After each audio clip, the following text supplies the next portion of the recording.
Welcome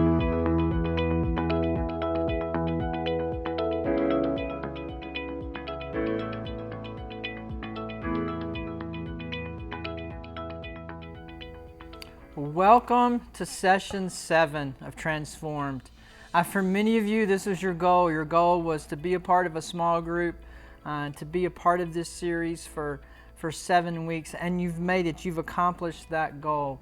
And we have talked about a lot of things over the past 6 or 7 weeks as it talks about what does it mean to be transformed. And it starts with our mind, and we have to allow God to transform the way that we think. If we're going to be healthy in our relationship with Him, if we're going to be healthy in our physical bodies, if we're going to be healthy mentally, emotionally, relationally, and financially, then there's just some basic things that we've got to change the way that we think about, and those are the kinds of things that we've been talking about.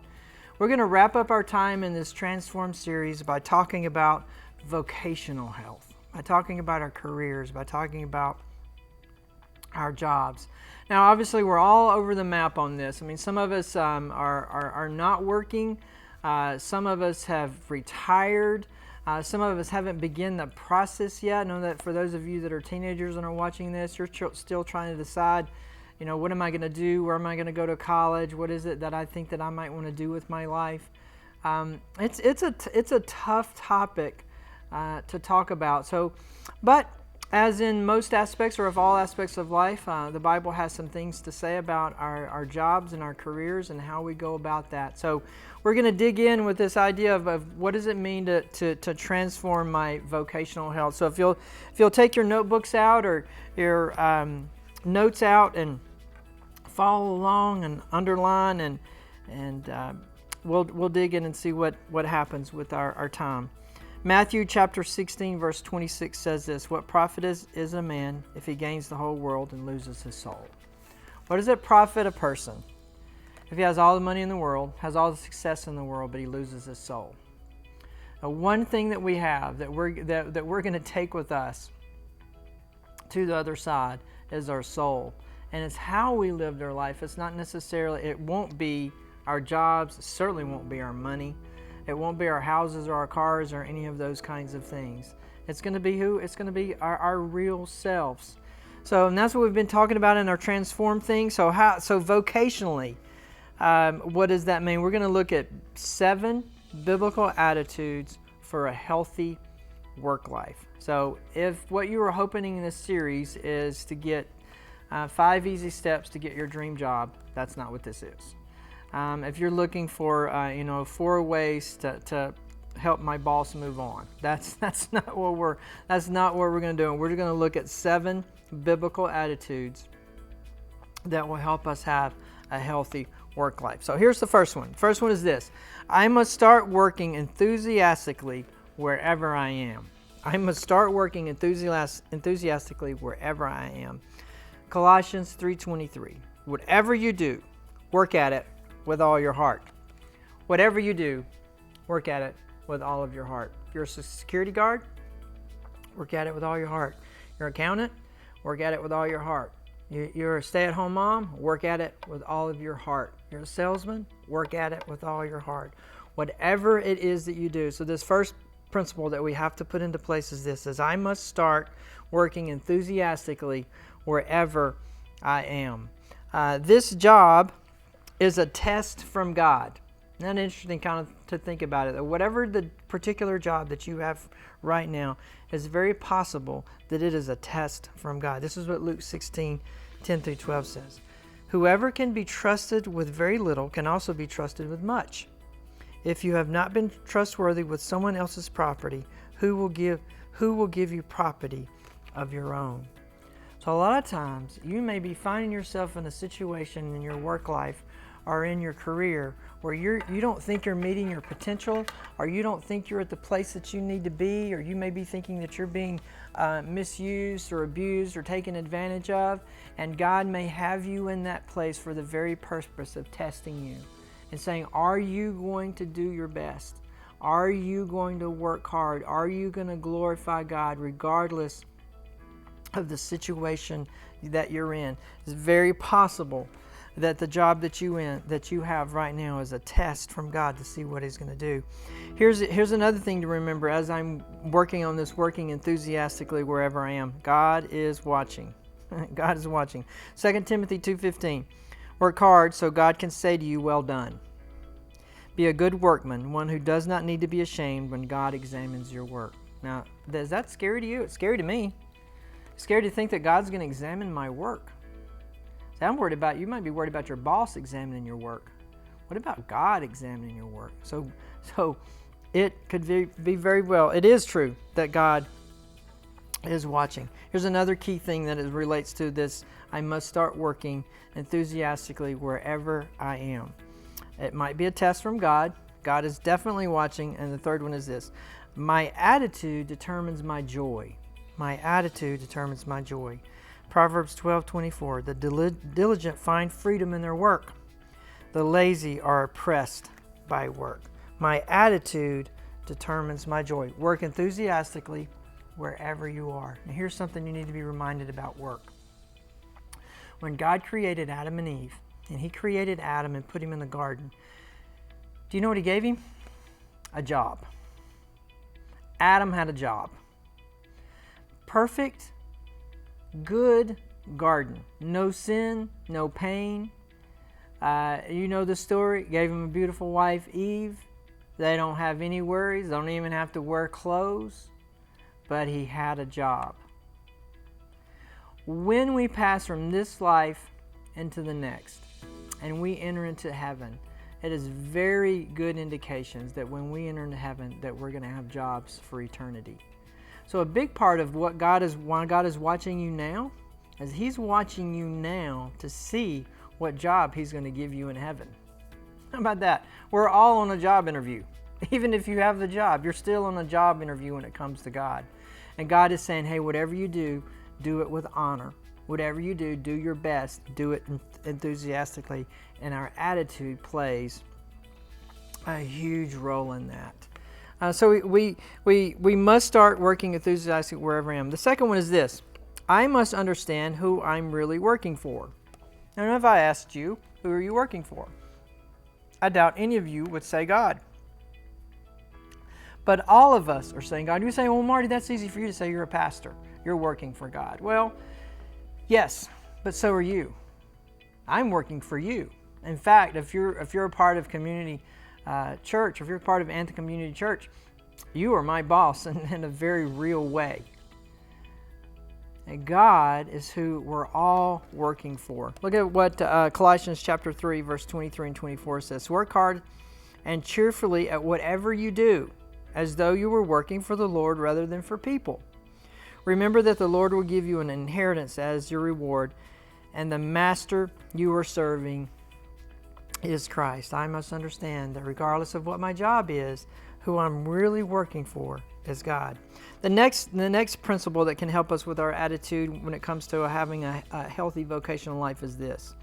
I must concentrate on building my character. I must concentrate on building my character, because that is what's important. Remember one time I was at a conference, and I was listening to the speaker speak, and he was talking about meeting with the teachers of his son at the high school, and he said the teacher wanted to talk about his work, about my son's work, and he was going on and on about this and that and his grades and all that kind of stuff, and the speaker stopped and said, he said, I'm really not interested in how he's doing in the class from a work standpoint. And the teacher was very surprised by this. And he says, what I really want to know is, how does my son treat you? How does my son treat his classmates? What kind of character is my son exemplifying as he goes through his day? That's really what I want to know from you as his teacher. And we need to have that attitude. We need to have that attitude that I must concentrate on building my character. Man, you may have your dream job, and that may be easy to have a great attitude and to be joyful, but you may be in the worst job you've ever had, or you may be at a point in your life where you don't even have a job. But you've got to work on your character, and that is an attitude that we must have. You have to have the attitude to be enthusiastic. have to have the attitude that I'm working for God, and I need to have the attitude that I need to concentrate on my character. The fourth one is this: I must care about the people I work with. I must care about the people I work with. Now I know what some of you are saying. Marty, you don't know the people I work with. Well, you're right. I don't know, but I do know we have to care about them. This is what 1 Corinthians says. Whatever you do, do it with kindness and love. Philippians 2:4. Don't be concerned only about your own interests, but also be concerned about the interests of others. Ephesians 4:2. Always be humble and gentle. Be patient with each other, making allowances for each other's fault because of your love. I must care about the people I work with. Again, regardless of what your job is, regardless of how happy you are with it, regardless of how much you make, regardless of your being overused or underused, that doesn't matter when it comes to your attitude. And this attitude is this: as I must care about the people that I work with. The next attitude that Scripture talks to us about this is this: as I must exceed what is expected of me. I must exceed what is expected of me. Servants, in Colossians 3:2, servants, employees, do what you're told by your earthly masters, your earthly boss, and don't just do the minimum that will get you by. Do your best. Matthew 5:41, if anyone requires you to go 1 mile, go 2 miles with them. I must exceed what is expected of me. The best way you can get a promotion, the best way you can get more responsibility at work, the best way that you can have God bless you in your career and open the doors that you need is to do that, is to exceed the expectations. Don't just do the minimum. Do what's next. And let me talk to parents for a second, especially if you've got parents of teenagers. You need to be teaching your kids this principle. You need to be telling them that, listen here, I must exceed what is expected of me, because that's what employees are looking for. That's what bosses are looking for. They're looking for people who will do stuff even though they're not told to do it.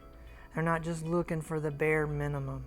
It's an attitude that we have to have. It's an attitude that we need to be modeling, that I must exceed what is expected of me. The next one is this: I must expand my skills with continual learning. Ecclesiastes 10:10. If the axe is dull and its edge unsharpened, more strength is needed, but skill will bring success. I must expand my skills with continual learning. That means you need to be constantly sharpening your craft, whatever craft that is. It's interesting, in my time as a pastor, about 6 years ago, I was asked to do the announcements at the church that I was working. And the way that the church did the announcements was they did video announcements. So they took me out in the breezeway and sat me in front of this beautiful tree and put a camera in my face and said, okay, here are the announcements. And I couldn't do it. I literally couldn't do it. I could not look into a camera and talk. It was crazy. I finally had to give up. I was so bad at it, they let me give up and they let somebody else do the video announcements. Now, as I'm talking to you, I'm obviously not talking to you. I'm talking to a camera. I had to learn how to get past that. I had to learn that if I was going to be a pastor in the age and the day that we live in, that I was going to have to be comfortable with talking to a camera. That's increasing, that's an example of what it means to be a continual learning.